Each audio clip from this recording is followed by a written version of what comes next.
Okay, Mayor of Galway, Mayor of County Galway, Minister Kine, who will be with us shortly. Ladies and gentlemen, I welcome you to the Croí Heart and Stroke Centre this morning to launch Galway's participation in Acting on Heart Failure, a global awareness campaign. This awareness campaign is a patient organisation-led initiative by the International Heart Hub, which we call ihhub, with support from Novartis. And I'd like to welcome Suzanne and Veronica from Novartis Ireland here today. And I'd like to say a special thank you to Sandra Blum, who is Global Head of Patient Advocacy with Novartis, who's helping us across the European campaign.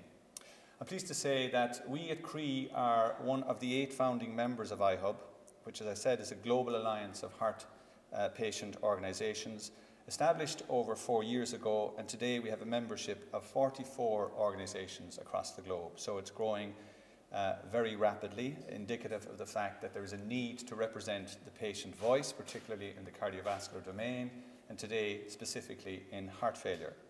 I'm delighted that we are leading the European hub of ihhub, and this currently has an alliance of 17 countries, and they are Ireland, UK, France, Belgium, Spain, Italy, Portugal, Latvia, Hungary, Germany, Finland, Netherlands, Czech Republic, Austria, Romania, Finland, and Slovenia. So it's a great honour for us here in Galway and Ireland to be coordinating and mobilising this group. So to mark European Heart Failure Awareness Month, which is May, the European hub of ihhub is working together in a unique multi-city campaign to raise awareness of heart failure. The campaign is largely going to be driven through social media, so I'd like to welcome the viewers joining us on the live stream this morning. And such is the power of social media that our last Facebook Live event here reached almost 1 million viewers across the globe. Today I'm delighted that Galway City and County is the first of over 40 cities to participate in an initiative where during the month of May, the mayors of each of these cities will lend their support to heart failure patient groups committed to educating the public on heart failure and calling for local action to improve the lives of those living with the condition. Events similar to today will take place in Dublin and Cork next week, and I wish to acknowledge the work of our partner charity in this regard, the Heartbeat Trust in Dublin, who are in fact the only national heart failure charity in Ireland. So what is heart failure and why a European campaign? Heart failure is a specific and serious heart condition which is debilitating and life-threatening. It affects people of all ages, but most prevalent in those over the age of 60, being the most frequent cause of hospital admission in those over the age of 65. It's a condition where the heart cannot pump enough blood around the body because the muscle of the heart is weak or too stiff to work properly. If ineffectively treated, it has a worse prognosis than many forms of cancer. Dr. Yvonne Smith, consultant cardiologist here in Galway, who has a special interest in heart failure, will explain more about this in a few minutes. There are approximately 90,000 people in Ireland, 15 million people in Europe, and 60 million people globally living with heart failure. Many with very poor quality of life due to poor initial recognition of symptoms, poor or late diagnosis, inequity of access to specialist care, including heart failure nurse specialists, and low availability of community shared and continued care. The reason for this European campaign is that in Ireland and across Europe, heart failure has for too long been a forgotten condition in health policy, despite its enormous economic impact and the huge burden carried by those living with the condition. Consequently, there are huge challenges which need to be addressed. So the Acting on Heart Failure campaign has 5 objectives, and I think you'll see them on one of the banners here. The first objective is to improve public understanding of what heart failure is. While the term is obviously negative by its very wording, it can be very scary, but early diagnosis and proper management can actually give a good quality of life. The second objective is to help people recognise the symptoms of heart failure. Unfortunately, the typical symptoms are often mistaken as normal signs of aging. And there's a huge piece of education to be done around this, both at the individual level and, of course, at the level of healthcare professionals, in actually probing that bit further. Could it be more than aging? The third objective is to help people differentiate heart failure from other heart conditions. Less than 5% of the general public, and this is evidenced by research, actually know what heart failure is. It's not a heart attack, and it's not a cardiac arrest. And very often the three terms, heart failure, heart attack, cardiac arrest, are used incorrectly, interchangeably, without knowing the difference. So one of the objectives of this campaign is to actually make that distinction and make heart failure known as a condition in the same way as heart attack. Most people would know what a heart attack is. And for simplicity, in layman's terms, I suppose you could describe a heart attack as a plumbing problem, usually caused by a blockage. Cardiac arrest is an electrical problem, whereas heart failure is a pumping problem. And again, Dr. Smith will speak more to this in a few minutes. The fourth objective is to educate people on who can be affected by heart failure. People of all ages can develop heart failure, primarily linked to anything that damages the heart muscle, like a virus or a heart attack. Most heart failure, of course, is due to heart disease, and most frequently occurs in the older years, but it is not just an older person's disease. And the fifth and final objective is to provide support to people with heart failure. And we're going to hear from somebody who's living with heart failure this morning, and let's bring this all to reality and put it into perspective. Because heart failure is largely a chronic disease, and those living with it have huge needs for support and understanding, and much has to be done in this area, particularly in terms of psychological support. So, we're delighted to be joined today by the Mayor of Galway City, Councillor Pierce Flannery, who, as our city's first citizen, is endorsing our efforts locally and also endorsing our efforts here in Galway in coordinating this trans-European effort to draw attention to the significant burden of heart failure.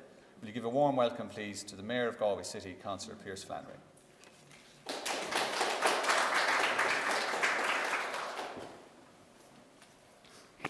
Good morning. Thank you for the honour of asking me to be here today, and for asking me as Mayor of Galway to endorse this wonderful initiative. It's great to see that so many of my colleagues across Europe are endorsing something that's so important. I have the little admission to make that I was not that long ago, I turned 50, and you kind of change your perspective on things when you do, I've noticed. I wasn't expecting that to happen. But when I was young, you know, heart-related problems were all the one. Our focus and emphasis on general health and well-being perhaps wasn't what it should be. As we all know, smoking was prevalent and stuff like that. All these things are changing. And my own children today have a very different outlook to what we had. My own children today are much more cognizant of the importance of well-being, of nutrition, of diet, of health, of sport, of fitness, of looking after yourselves. Much more so than we were. And that's a journey, that's a life journey, and it's a great thing that it's happening. And that, much of that is down to the work of people like Neil Johnson and his team here in Croí. Because the word education was mentioned there time and time again. And that's what it's all about as far as I'm concerned. You know, you can't really force people to do things. You can educate them to understand the importance of it, and they will then pick up the baton and run with it themselves. And it is so important that we now endorse and ensure that we can try and keep to the public forefront and to the public perception the differences in heart problems and the differences or the difference between a heart attack, as Neil said, and heart failure, and how we have, as a general rule, the general public sort of lumps them all in together. And if we're not aware and if we don't understand the issues and the symptoms and the differences, well, we perhaps can ignore what's so important going forward. So it's important for all of us as in the political realm, in the medical realm, and in every element of society, that we ensure that we try and bring the message forward. The message that Croí develop and bring forward so well. We have to help them. We've got to endorse their initiatives and endorse the initiatives that's happening across Europe on a pan-European basis. And it's great to see it happen, and I am delighted to endorse it on behalf of Galway City Council. And as Mayor of Galway, it is so good to be involved in something as powerful and as life-affirming and as life-changing as this. It is a great pleasure on behalf of the Council to ensure that to tell you that we will ensure that we support you in every way that we can. This is something that can have life-changing impact on so many people.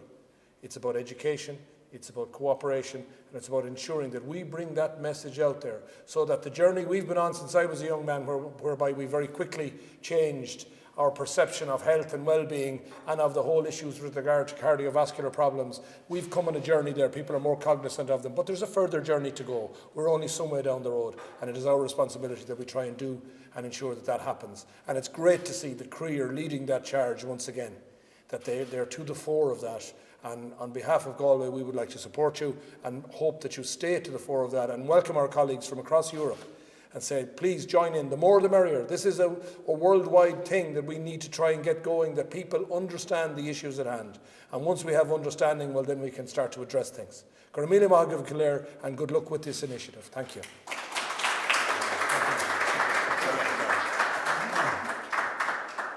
Before I call on our next speaker, I'd just like to recognise the presence of Minister Sean Kine, TD.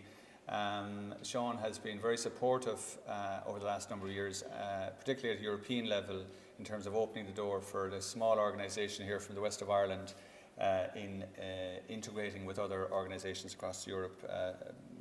Minister Kine, you're very welcome. We're delighted to have the support and endorsement of the Mayor of County Galway. So it gives me great pleasure now to welcome Councillor Eileen Mannion, who by joining forces with the Mayor of the City in this campaign adds united voice from Galway as we align with over 40 other European communities. Would you welcome, please, the Mayor of County Galway.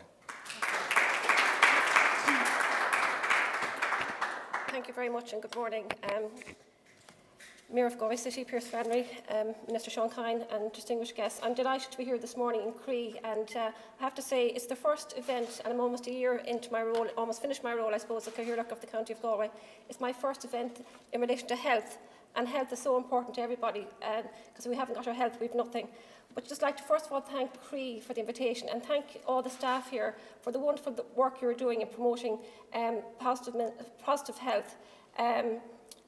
Right across the city and county over the last while, all I hear is positive feedback from people who have engaged with you here. And for people who suffer any kind of heart problems, it's a very frightening experience, and to have the support and to have a place like Croí in our county and our city is absolutely wonderful. To the many fundraisers and the generous public who support the work here in Croí, I'd like to thank them for their great efforts and to ensure them that their money has been very well spent. And I suppose here as well, Croí is the first heart and stroke centre of its kind in Ireland, I understand, and in Europe. And that's a great thing to have for our people of the city and county. So on behalf of the people of County Galway, I thank the staff and supporters of Croí for what you're doing for the people of Galway. And I suppose what we're here for this morning is to launch Acting on Heart Failure, along with my colleague, Mayor of the City, Pierce Flannery, and with our colleagues right across Europe, 40 cities across Europe involved in this initiative. I think that's an amazing thing to have that buy-in from everybody, to have everybody coming on board right across Europe to launch this and to support it. I suppose when they mentioned to me about coming here for this launch of Acting on Heart Failure, I suppose I didn't realise it was a specific illness, and I suppose we all use the term an early heart failure. If you suddenly break when you're driving the car, something runs across, you say, oh, we've got an early heart failure. So we use that term very flippantly, which is something that we have to be more cautious of our language around it, because it is a specific heart condition, and as we're here today for is to raise awareness of that and to be aware of the symptoms, because if you get the symptoms in time, if you get the care in time, that you will be able to live a long and happy life and a healthy life. I would like to thank Croí, I suppose, for starting the campaign here in Galway. As I said, 40 cities across Europe. It's wonderful that started here in our own city and our county. I suppose like Pierce, well, Pierce said he just turned 50 recently. Unfortunately, I turned 50 about 5 years ago. So I suppose as a woman in my mid-50s, I'm very conscious of my health now. And over the last 2 years, I've got more involved in healthy eating and exercise. I go to the gym twice a week, and it's really helped. But I think we really need to promote more healthy ways of living. We sit in our cars for hours. People are sitting in front of computers. So I know there's a lot of work, and you do great work, and I think what Croí are doing here is absolutely wonderful. So I suppose the symptoms, which many of us suffer from the symptoms, like what you said was associated with ageing, it's tiredness, shortness of breath, swollen ankles, swollen legs and tummy, and I say a lot, sudden weight increase, and I say a lot of women go through that kind of, those symptoms at certain stages in life. But I suppose it's important to look out and be checked for symptoms of heart failure. So just to say, delighted to be here, delighted to endorse this on behalf of the people of County Galway, and to Croí and to your supporters just to keep up the good work. And it's so important for our lives that we are aware of what's out there, the symptoms, and that there is help and support there available to people. So thank you very much.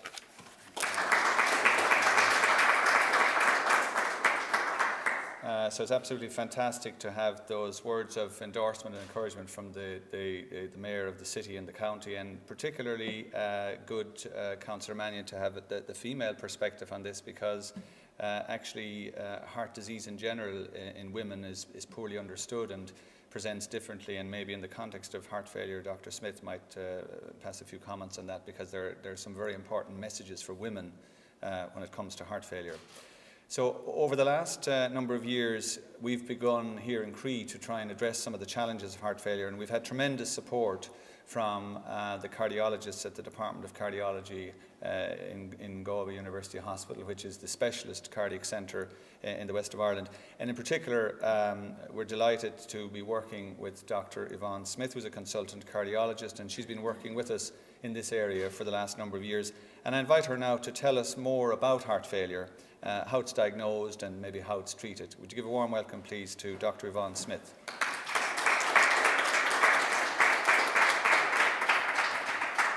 Good morning, everybody. Thank you, Neil, for inviting me along. And a big thanks to Croí and, of course, the Heartbeat Trust and indeed ihhub for raising awareness of this extremely important issue. As the other speakers have already mentioned, the term heart failure, it sounds very ominous, and I'm sure for a patient, and I know some patients here are going to share their experience with us, for a patient, I'm sure it's very daunting to be told that you have heart failure, and maybe you feel that the end is nigh, but fortunately, that's not the case. With proper management, symptoms can be alleviated, quality of life can be good, hospital can be avoided, and people can live for a number of years after the diagnosis is made. As Neil explained, heart failure is a term which really means that the heart can't meet the needs of the body. And that's either because the heart can't pump properly, so it doesn't squeeze well enough, it doesn't relax properly and fill with blood to meet the needs of the body, or both. There are a number of reasons why the heart might fail. The most common reasons in this part of the world are coronary artery disease, high blood pressure, and then less common would be alcohol, viruses, chemotherapy, and there are still a number of other causes. The symptoms then of breathlessness, so particularly breathlessness when you walk, breathlessness when you try to lie flat, finding that you need more and more pillows to sleep on to prevent breathlessness, would be the most common presenting symptom of somebody with heart failure. Also, swelling of the legs, typically in the evening time, so that might overnight resolve, and then you notice at the end of the following day that it happens again. Swelling of the abdomen can be a sign of heart failure, a sudden jump in weight despite no change in diet. So these are all the things that people complain of. But as Neil mentioned, they can be quite non-specific, or they can be due to a number of reasons. So often we encounter patients who may have been diagnosed with recurrent chest infections when indeed they have heart failure. So sometimes making the diagnosis can be difficult.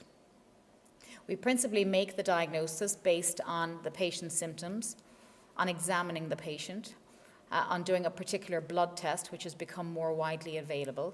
But the main part of the diagnosis is transthoracic echocardiogram, which is essentially an ultrasound of the heart. So most people are familiar with what an ultrasound of a pregnant abdomen looks like.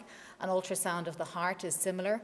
It's a test which is pain-free, risk-free, and we take somewhere between about 45 and 60 pictures of the heart, and that will tell us if the heart isn't squeezing properly or isn't relaxing properly. But sometimes access to those key diagnostics is a challenge. Prevention is also important when it comes to heart failure. So when we say that the most common causes of heart failure are coronary artery disease and high blood pressure, much of that is preventable. So the main risk factors for coronary artery disease, so narrowings or blockages in the arteries which are on the outside of the heart. Narrowings or blockages there can cause heart attacks, and people sometimes who survive heart attacks, so death of the heart muscle because of a narrowing or blockage in the artery, will go on to develop heart failure down the line. But of the main risk factors for coronary artery disease, which are high blood pressure, high cholesterol, diabetes, smoking, and family history of heart disease at a young age, 4 out of the 5 are either preventable or treatable. And Croí has done a huge amount of work in this arena in raising awareness of those risk factors, encouraging people to be tested for those risk factors, which most of the time don't cause symptoms on their own, and then when people do have them, managing them to try to prevent coronary artery disease, which causes heart attacks and would be the most common cause of heart failure. High blood pressure in itself can also cause heart failure. High blood pressure is known as the silent killer, because if you don't get it checked, you're not going to know that it's high. So the news is good in terms of there is, prevention is possible here. But unfortunately, as Neil said, despite all of that, we have, a huge number of patients in Ireland who are living with heart failure on an ongoing basis. Once we make the diagnosis, there are numerous treatments that we can give to these patients. So self-management is important, education and lifestyle measures are important, but there are a number of medications which can help people in terms of alleviating the symptoms of breathlessness and tiredness and fluid accumulation. Medication that can make the heart stronger or reduce the pressure on the inside of the heart, and sometimes even help the heart to return to better functioning or even normalize completely. For a small number of patients, we use devices, special types of pacemakers and defibrillators to try and help their symptoms or keep them safe from fast, dangerous heartbeats. And for a very tiny number of patients, heart transplant is the only option, but they're few and far between, and obviously donor shortage is an ongoing issue. In terms of the burden, there's a huge burden on the individual, obviously, when they're suffering from heart failure in terms of their quality of life. Many people will have repeat hospitalizations. When you're hospitalized for heart failure, you'll typically be in hospital for about 8 to 10 days. So the length of stay is long. There's a risk of being rehospitalized within a short period of time after that initial hospitalization. So our goal in managing patients is to keep their symptoms at bay insofar as possible, to try to prevent these repeat hospitalizations and try and improve their lifespan, essentially, despite this diagnosis and the term, which can sound so daunting. So I suppose what we really need is good integrated care across the community for patients that's well-resourced, so from primary care through to secondary care, so that GPs are well-educated in terms of how to make the diagnosis, have access to the diagnostics that they need, and then for patients when the diagnosis is made, either in the community or the hospital, that we have the support to give them the myriad of treatments that are available to us to try to help them lead better, healthier lives despite the diagnosis of heart failure. I might leave it at that. Thank you.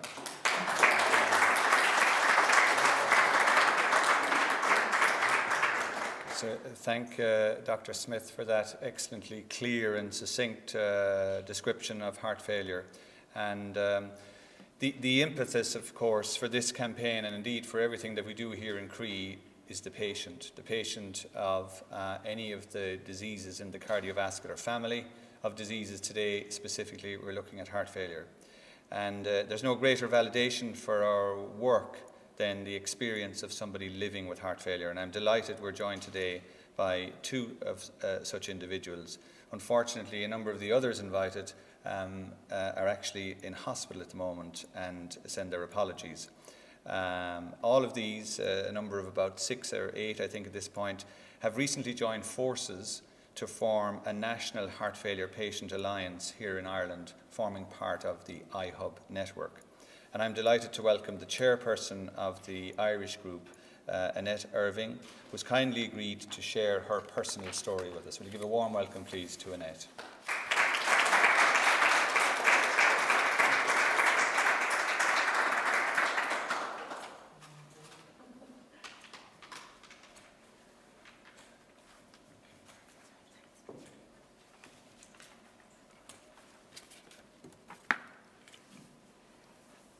Good morning, everybody.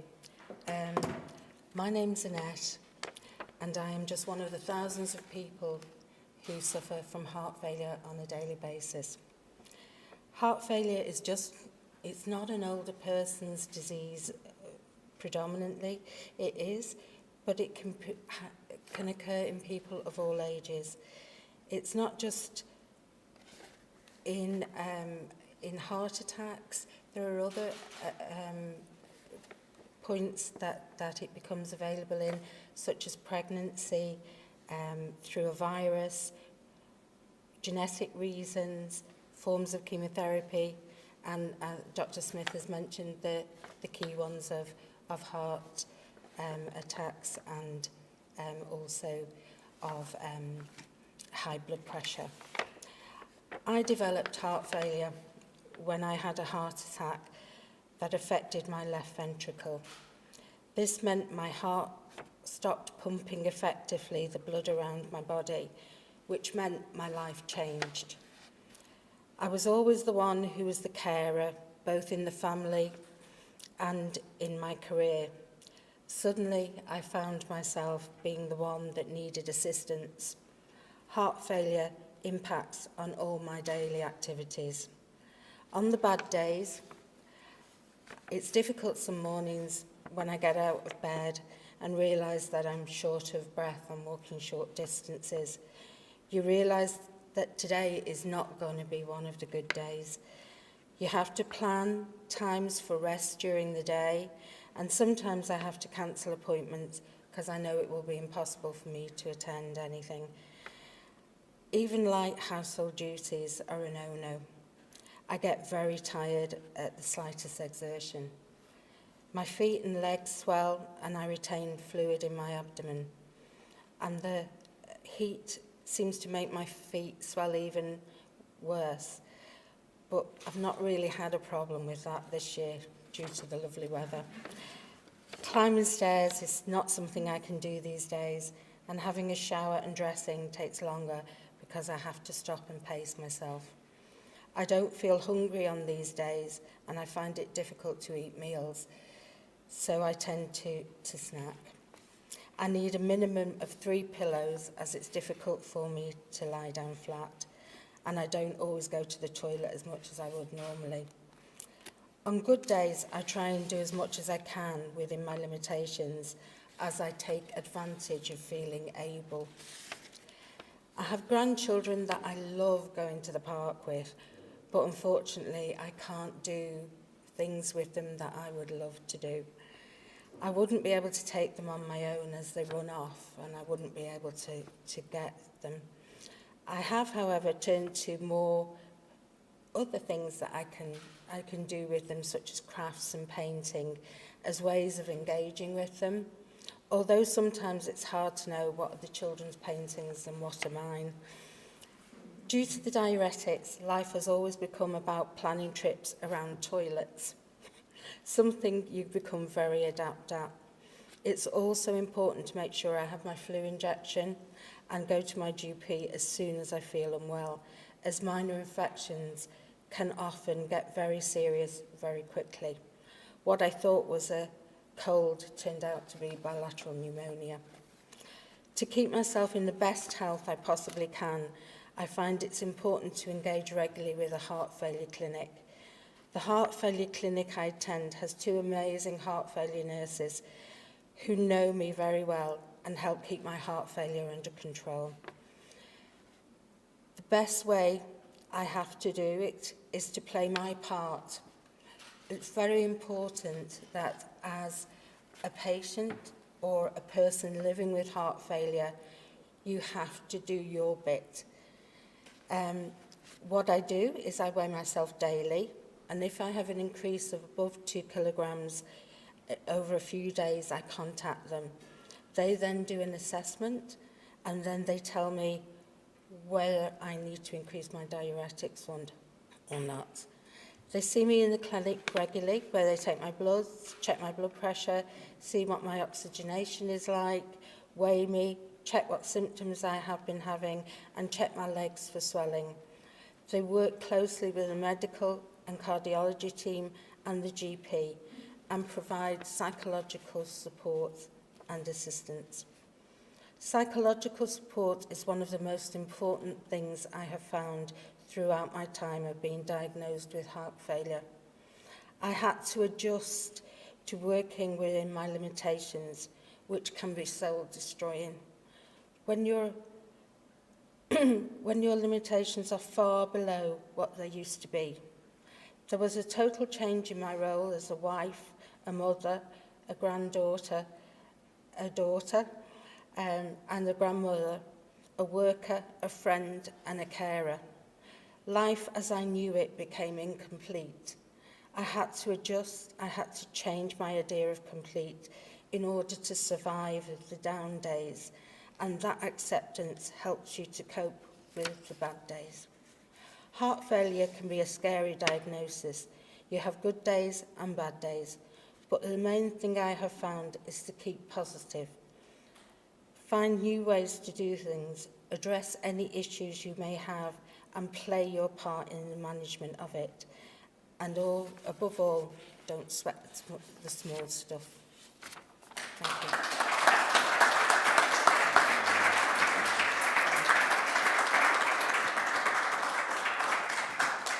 Thank you so much, Annette. Really appreciate you sharing such a personal story with us. And as I said, it's stories like that that motivate us here and motivate ihhub to do what it does. Annette, up until her heart attack, which wasn't so long ago, held a very senior position in healthcare here in Ireland. And to move from that to what she's just described, you can imagine, is a traumatic, life-changing experience. And this is typical of many of those who are diagnosed with heart failure. The key message today is, and Dr. Smith has reiterated this, that with appropriate recognition of symptoms and early intervention, there are new therapies, there are devices, there are treatments, and all of these combine to make the outlook much better for heart failure patients. So takeaway message from today really is to get to understand what heart failure is, get to understand the symptoms of heart failure, and for those close to you or near you who may be exhibiting these symptoms, to at least ask the question, could it possibly be heart failure? I'd like to thank all our speakers, thank all of you for your attendance here today. This closes the formal session, our Facebook Live session. We're going to break now for some refreshments, and I invite you to partake in those, and we're going to have some photographs. So can we close with a round of applause for all our speakers? Thank you very much.